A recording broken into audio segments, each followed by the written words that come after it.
कि क्या वाकई इंसान चांद पर पहुंचा है। क्योंकि अमेरिका का ये दावा था, नासा ने इंसान को भेजा, नील आर्मस्ट्रांग को हम सब जानते हैं, चांद पर का पहला कदम रखने वाले उन्हीं का नाम आता है, नील आर्मस्ट्रांग का। लेकिन इसको लेके आज करीब 51 साल हो गए। 20 जुलाई पिछले साल 50 ईयर्स हुए थे मून लैंडिंग को। उस पर अभी भी बहुत सारे लोग शक और सवाल पूछते हैं कि वाकई चांद पर इंसान गया, अमेरिका ने भेजा, या फिर जो चांद पे नील आर्मस्ट्रांग की तस्वीरें और जो चांद की तस्वीरें हैं वो सारी तस्वीरें किसी स्टूडियो में शूट की गई, या फिर जैसा बहुत सारे लोग कहते हैं एरिया 51 के अंदर ही इस फिल्म को फिल्माया गया और दिखाया गया कि नील आर्मस्ट्रांग चांद पर है। दोनों तरह की बातें। कुछ का कहना है कि नहीं, इंसान चांद पर गया था, कुछ आज भी इस पर शक और सवाल उठाते हैं। और ख़ास बात यह है कि सिर्फ ऐसा नहीं कि अमेरिका के दुश्मन सवाल उठाते हैं, खुद अमेरिका के अंदर के कई लोगों ने भी चांद पे जाने की जो दावे किए गए उसको लेकर सवाल उठाए। तो अब सवाल ये है कि क्या अमेरिका इतना बड़ा झूठ बोलेगा, और क्या वाकई ये झूठ है, और अगर इस झूठ की पोल खुल गई तो अमेरिका का क्या होगा। क्योंकि हाल में रूस ने एक बयान दिया था और उसने कहा था कि वो बाकायदा चांद पर जाकर इस बात का पता लगाएगा कि नील आर्मस्ट्रांग वाकई चांद पर उतरे थे, अमेरिका का जो अपोलो 11 है वो चांद पे लैंड किया था, ये सच है या झूठ है। अब यहाँ दो चीज़ें, 20 जुलाई 1969 यानी लगभग 51 साल हो रहे हैं चांद पे गए हुए, तो कैसे रूस पता करेगा कि अमेरिका सच बोल रहा है या झूठ बोल रहा है। तो उसके लेके बहुत सारी सॉलिड चीज़ें हैं। एक, आपने अगर तस्वीर, आप गूगल पे जाएं और मून को सर्च करें, मून लैंडिंग को, तो वहाँ पे नील आर्मस्ट्रांग की तस्वीर मिलेगी आपको, अमेरिका का जो झंडा है वो भी मिलेगा आपको। तो कहते हैं कि चांद पे चूंकि ना हवा है ना पानी है, अपना कोई वायुमंडल नहीं है उनका, तो अगर नील आर्मस्ट्रांग वहाँ पे लैंड किया, उनके पैरों के निशान आज भी चांद पे मौजूद होंगे और हमेशा रहेंगे, क्योंकि हवा पानी है नहीं और वो निशान मिटेगा नहीं। नंबर 2, अमेरिका का जो फ्लैग है जो चांद पे फहरा रहा है, वो फ्लैग वहाँ पे आज भी होना चाहिए। तो अगर रूस वहाँ पहुँचता है और ये निशानी मिल जाती है तो ठीक, नहीं मिलती है तो क्या होगा, फिर अगर ये वाकई झूठ निकला तो क्या होगा। ये बहुत सारे सवाल हैं। तो इसी को लेके क्या सवाल है और क्यों शक ये जन्म ले रहा है कि इंसान चांद पे गया या नहीं गया, या अमेरिका का सच है या अमेरिका का झूठ है, उसको समझाने की कोशिश करूंगा। क्योंकि जो सवाल पूरी दुनिया भर में उठे हैं इस चांद यात्रा को लेकर। 20 जुलाई 1969 को पहली बार इंसान चांद पर उतरा था, और जो इसकी कहानी है वो ये है कि अमेरिका के जो एरोनॉटिकल इंजीनियर और सेना में पायलट थे नील आर्मस्ट्रांग, जिन्होंने पहला कदम रखा। लेकिन नील आर्मस्ट्रांग अकेले नहीं गए थे, बल्कि उनके साथ बज़ एल्ड्रिन भी थे जो अपोलो 11 के साथ गए थे वहाँ पे। बट ये दोनों भी सिर्फ दो ही लोग नहीं थे, बल्कि इनके साथ एक तीसरे शख्स है जिनका नाम है माइकल कॉलिंस। लेकिन माइकल कॉलिंस अपोलो 11 से नीचे नहीं उतरे चांद की धरती पर, ये चांद की परिक्रमा कर रहे थे, मतलब लगातार घूम रहे थे हवा में। तो चांद पे उतरने वाले दो ही लोग थे, एक तो नील आर्मस्ट्रांग और दूसरा उनके साथी जो थे बज़ एल्ड्रिन। ये लोग गए, उसके बाद वहाँ से वापस आए, सारी चीज़ें हुई। लेकिन सवाल ये है कि तस्वीरें आई, दुनिया भर को अमेरिका ने, नासा ने जारी किया, दिखाया, तो शक और सवाल क्यों। तो इसकी थोड़ी सी हमें पृष्ठभूमि में, यानी कि इसको थोड़ा सा हमें फ्लैशबैक में जाना पड़ेगा। स्पेस को लेकर, अंतरिक्ष को लेकर हमेशा से दो देशों में एक वर्चस्व की लड़ाई रही है कि कौन ज़्यादा बेहतर है। उसमें एक अमेरिका है, एक रूस है। और कहते हैं कि रूस ने इसमें हमेशा बाजी मारी, क्योंकि रूस के साथ बहुत सारी चीज़ें जुड़ी हुई हैं। रूस ने 3 नवंबर 1957, मतलब चांद पे आदमी गया था 69 में, लेकिन 57 मीन्स करीब चांद पे जाने से 22 साल पहले ही लतिका नाम की एक कुत्ती को स्पेस में भेजा था पहली बार। और बाकायदा ये एक सड़क में घूमने वाले आम स्ट्रीट डॉग थी एक तरह से। तो 1957 3 नवंबर को रूस ने भेजा था एक जानवर को स्पेस में। इसके बाद 12 अप्रैल 1961 को जो पहला शख्स स्पेस में गया उसे भी रूस ने भेजा, यूरी गैगरिन। ये नाम सभी जानते हैं, और ये दुनिया के पहले इंसान थे जो अंतरिक्ष में पहुंचे थे। इसके बाद आने वाले टाइम में फिर रूस ने महिलाओं को भी, बल्कि महिला को भी स्पेस में भेजा, जो पहली महिला थी, मतलब जानवर से शुरू हुआ, फिर गैगरीन की बात आई, फिर महिला को रूस ने भेजा। और उस वक्त तक अमेरिका का स्पेस में इतना कोई बहुत ज़्यादा कोई कामयाबी नहीं थी। अमेरिका लगातार इस मामले में रूस से पीछे था, और ऐसी कई चीज़ें हो रही थी उस वक्त जो अमेरिका को लग रहा था कि सुपर पावर ये बनने के लिए आगे आना पड़ेगा। तो कहते हैं कि अमेरिकी इलेक्शन होना था और जॉन एफ कैनेडी प्रेसिडेंट थे। 25 मई 1961 को जॉन कैनेडी ने पहली बार ये ऐलान किया था, जब इतना दबाव था कि रूस लगातार एक एक करके स्पेस में लोगों को भेज रहा, जानवर से लेके इंसान को भी भेजा, महिला को भी भेजा। तो जॉन एफ कैनेडी ने 1961 में पहली बार ये ऐलान किया था पब्लिकली कि अमेरिका स्पेस में नहीं, सीधे चांद पर इंसान को भेजेगा, और ये कहकर उन्होंने पूरी दुनिया को चौंका दिया था। उस वक्त तक नासा, ये बात था 1961 की। इसी के बाद नासा को इस काम पर लगाया गया और कहा गया कि तुम स्पेस में भेजने की तैयारी करो, बल्कि चांद पर भेजने की आप तैयारी करें इंसान को। और यहीं से ये कहानी शुरू होती है। 20 जुलाई 1969 को, जैसा मैंने कहा, कि नील आर्मस्ट्रांग, उनके साथ 2 और लोग अपोलो 11 नाम के विशेष यान में, अंतरिक्षयान में, चांद की धरती पर कदम रखते हैं। वहाँ पे वो रहते हैं। ये भी कहा जाता है कि नील आर्मस्ट्रांग अपने साथ चांद की सरजमीन से धूल के कुछ नमूने भी लेकर आए जो रिसर्च के काम में आएंगे। लेकिन आने के बाद जो कहानी शुरू हुई वो 2-3 चीज़ों से हुई। पहली चीज़ ये थी, जो तस्वीरें जारी की गई, उन तस्वीरों को लेकर शक और सवाल उठने शुरू हुए, और वहीं से ये बात आज 51 साल बाद भी लोग पूछते हैं कि वाकई नील आर्मस्ट्रांग चांद पर गए थे, अमेरिका ने चांद पे ऐसा कोई अपना मिशन भेजा था। ये सारी चीज़ें बनावटी हैं, सिर्फ और सिर्फ रूस को नीचा दिखाने के लिए, रूस को कमतर साबित करने के लिए। और उस वक्त और भी ऐसी कई चीज़ें थी जिससे अमेरिका दुनिया का ध्यान हटाना चाहता था, और अपने आप को सुपर पावर बनाने के लिए भी उसने ये पहल किया, और एक तरह से एक फेक न्यूज़ को पूरी दुनिया में बांटा तस्वीरों के ज़रिए कि अमेरिका ने चांद को फतेह कर लिया है। अब ये सवाल और शक क्यों उठे? जो अमेरिका और नासा की तरफ से चांद की तस्वीरें जारी की गई, उन्हीं तस्वीरों को लेकर ये सारे सवाल उठे शुरू से, और वो सवाल बेवजह भी नहीं है। उसमें जो जितने भी एक्सपर्ट्स हैं, वो सब लोगों ने अलग अलग उस पर राय दी, जिसमें खुद अमेरिका के भी कई एक्सपर्ट शामिल हैं। जो तस्वीरें नासा ने जारी की चांद की, उन तस्वीरों में दिख रही कुछ चीज़ों को लेकर जो सवाल उठा, उसमें पहली चीज़, जो पहला सवाल था, उसमें एक परछाई को लेकर सवाल उठा।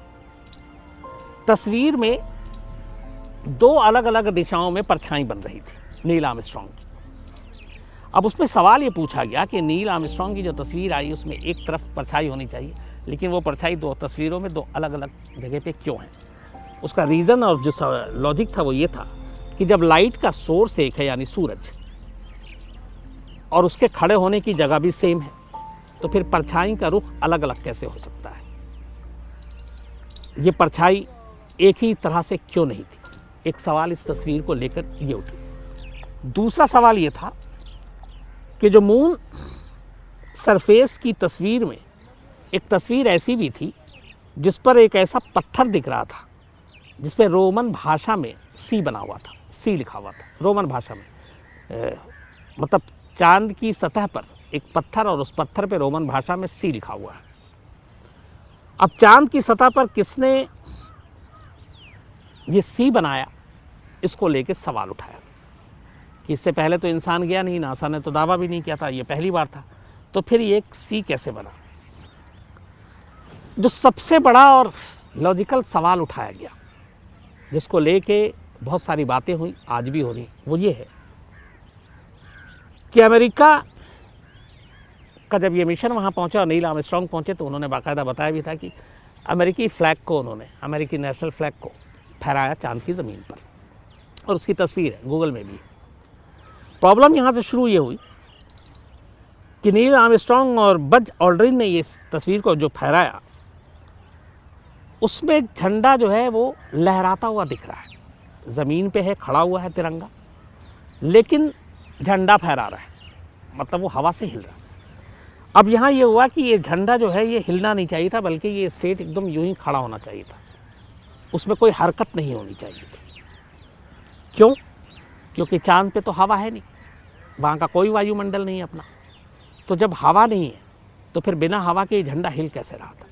और नील आर्मस्ट्रांग और बज ऑल्ड्रिन के पास ऐसी कोई चीज़ नहीं थी जिससे उस झंडे में कोई हरकत या हरारत होती। तो अमेरिकी झंडा जो फहरा रहा है वो हिल क्यों रहा है? वो बिना हिले हुए वो झंडा दिखना चाहिए तस्वीर में, लेकिन तस्वीर में साफ दिख रहा है कि झंडा फहरा रहा है, मतलब हरकत कर रहा है।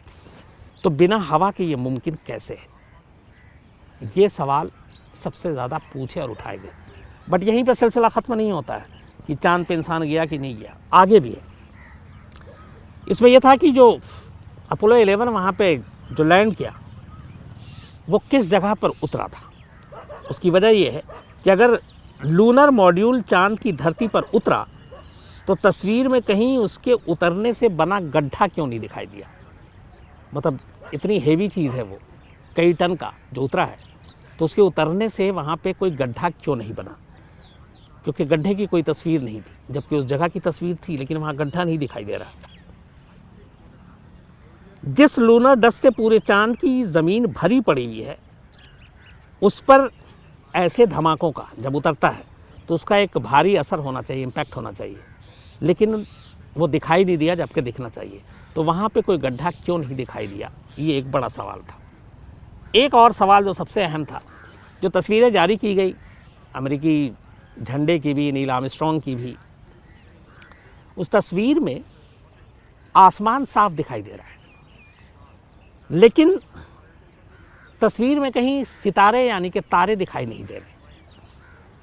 अगर ये चंद्रमा की सतह की तस्वीर है और ऊपर आसमान दिख रहा है, तो सवाल था लोगों का कि फिर सितारे कहाँ गायब हो गए, वो क्यों नहीं तस्वीरों में दिखाई दिए? और ये बड़ा लॉजिक सवाल है। तो इसकी क्या वजह थी? एक और चीज़ आई जिसको बहुत गहराई से लोगों ने इन सारी चीज़ों को स्टडी किया, जो एक्सपर्ट्स थे। एक तस्वीर में ये दिखाया गया कि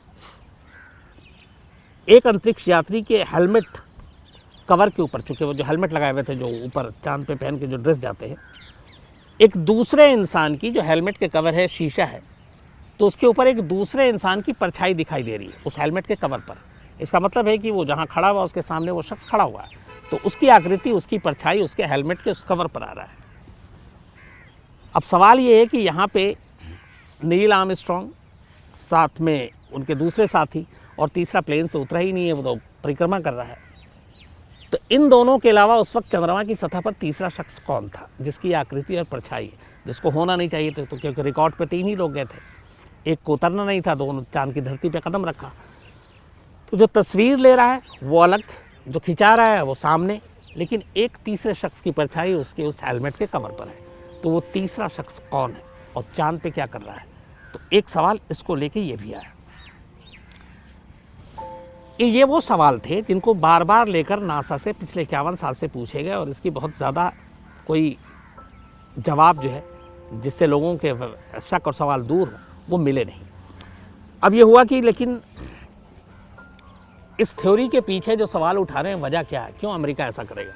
क्यों वो अपनी बदनामी लगे इतना बड़ा झूठ बोल कर? की कोई हंसी मजाक का खेल तो है नहीं कि इतना बड़ा मिशन है, चांद पर पहली बार इंसान कदम रखने जा रहा है, अगर ये गलत हुआ, फर्जी निकला, तो कितनी बड़ी थूथू होगी पूरे देश की। तो अमेरिका ऐसा रिस्क क्यों लेगा, और क्या ज़रूरत थी अमेरिका को ऐसा करने की? ये भी लोगों ने सवाल उठाया, जो कि इस मून लैंडिंग को जेन्युइन और जायज़ मानते हैं। तो मेरा कहना था कि जो कोल्ड वॉर, शीत युद्ध चल रही थी जिस वक्त, उस वक्त स्पेस को लेकर अमेरिका और रूस की सबसे ज़्यादा लड़ाई खड़ी हुई थी, क्योंकि यही वो 2 देश थे जो सबसे ज़्यादा इसमें आगे आगे काम कर रहे थे, मेहनत कर रहे थे। और इसीलिए, और रूस एक एक करके लगातार, जैसा मैंने आपको शुरू में बताया, पहले जानवर को, फिर इंसान को, फिर महिला को भेजा, और बाकायदा वहाँ पे जो अंतरिक्ष में उसका एक तरह से दबदबा कायम था। तो कहते हैं कि रूस के इसी दबदबे को ख़त्म करने के लिए अमेरिका ने ये पूरा जो मून लैंडिंग है, इसकी साजिश रची थी, ताकि लोगों को लगे कि असली सुपर पावर कौन है। जो पहली थ्योरी दी गई कि रूस के दबदबे को ख़त्म करने के लिए मून लैंडिंग, फर्जी मून लैंडिंग, अमेरिका ने एक साजिश रची। दूसरी थ्योरी ये दी गई कि जो अमेरिकी स्पेस एजेंसी है नासा, वर्ल्ड फेम, नासा को एक तरह से ताने मारे जा रहे थे क्योंकि रूस उससे आगे निकल रहा था स्पेस स्टडी में और बाकी चीज़ों में, और नासा कुछ कर नहीं पा रहा था। तो इसीलिए अमेरिकी सरकार ने नासा की फंडिंग कम कर दी और बहुत बजट जो पहले देते थे वो उन्होंने कम कर दिया। तो नासा के ही कुछ लोगों ने बैठकर ये अंदर में साजिश रची कि वो मून लैंडिंग की बात करेंगे और इंसान को चांद पर भेजने की बात करेंगे, सरकार को कन्विंस करेंगे, इससे उनका बजट और उनकी फंडिंग जो है वो शुरू हो जाएगी और ज़्यादा मिलेगी। तो सरकार से इसके बदले में खूब पैसे मिलेंगे क्योंकि मून लैंडिंग के नाम पर। तो दूसरी थ्योरी ये है, पहली तो ये कि रूस को दबदबा को कम करने के लिए अमेरिका ने झूठ बोला, दूसरा कि नासा को अपनी फंडिंग और पैसे खूब चाहिए थे, इसके लिए उन्होंने खुद अपनी सरकार से झूठ बोला, और तीसरी ये है कि उस वक्त शीत युद्ध के अलावा वियतनाम युद्ध भी था और अमेरिका की बड़ी किरकिरी हो रही थी। अमेरिका के अंदर ही बहुत सारी चीज़ें, वियतनाम युद्ध की कहानी कभी आपको सुनाऊंगा कि क्यों ऐसा हो रहा था। तो उस तरफ से भी लोगों का ध्यान डाइवर्ट करने के लिए और पूरी दुनिया का ध्यान अपनी तरफ खींचने के लिए अमेरिका ने इस मून लैंडिंग की पूरी प्लानिंग की। अब यहाँ तक तो 3 थ्योरी ठीक है, लेकिन कुछ और थ्योरी भी सामने आती है जो अजीब मज़ाहिया है और मतलब कितना यकीन किया जाए कितना नहीं किया जाए। एक उसमें थ्योरी ये है कि दरअसल ये पूरी मून लैंडिंग की एक वीडियो शूट, फिल्म शूट की गई, और ये किसी और ने नहीं बल्कि एक बड़े मशहूर फिल्मकार थे, डायरेक्टर स्टैनले कुब्रिक, और इन्होंने ये एक स्टेज एक तरह से पूरा फिल्माया।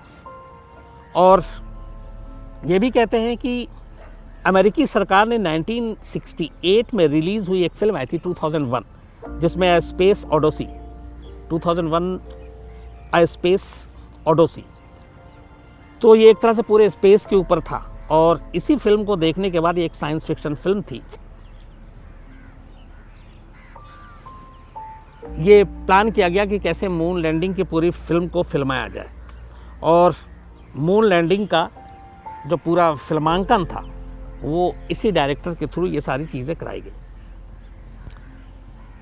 अब ये सारी कहानियाँ तो चलती रही कि ऐसा हुआ, लेकिन सवाल ये था कि जब नील आर्मस्ट्रांग आए उसके बाद दुनिया भर के बहुत सारे साइंटिस्ट और ये सारे लोग वहाँ पर अलग अलग उन्होंने रिसर्च किया, सारी चीज़ें की, तो उन्होंने जो बताया तो उससे जो स्पेस के एक्सपर्ट्स हैं और मून और चांद के और ये सारी दुनिया की जो हमारे ऊपर है जिसके बारे में हम लोग बहुत कम जानते हैं, तो उनका मानना था कि जो ये मून लैंडिंग और जो ये अभियान था ये गलत नहीं था और ये वाकई सही था।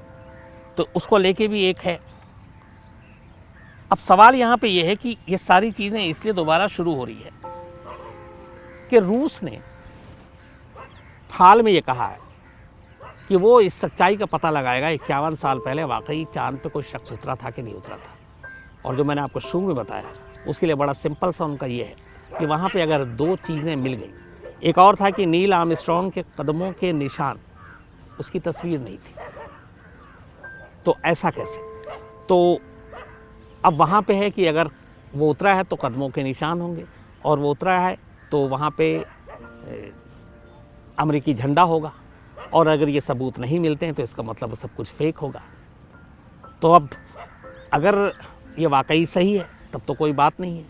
रूस और अमेरिका में वैसे भी आज भी रिश्ते लगभग शीत युद्ध के दौर से लेकर अभी तक वैसे ही चले आ रहे हैं, क्योंकि जिस तरह से सोवियत रूस अलग अलग टुकड़ों में बटा है उसके लिए वो हमेशा अमेरिका को जिम्मेदार मानता है, और शायद वो दौर था उस वक्त वो सुपर पावर और ज़्यादा होता, लेकिन ये सारी चीज़ें हुई नहीं। इंटरनेशनल पॉलिटिक्स में बहुत सारी चीज़ें होती हैं। तो लेकिन अब रूस की कोशिश यही है कि किसी तरीके से अगर कुछ ऐसे सबूत मिल जाए जिससे ये साबित कर दिया जाए कि 20 जुलाई 1969 को जो मून लैंडिंग हुई थी वो पूरी की पूरी फेक थी, फर्जी थी, तो इससे अमेरिका की पूरी दुनिया में फसीहत हो जाएगी, और स्पेस और इन सारी चीज़ों को लेके जो रूस की अपनी एक बढ़त और पहुंच थी वो शायद बादशाहत उसे वापस हासिल हो जाएगी। तो अब आगे देखिए क्या होता है।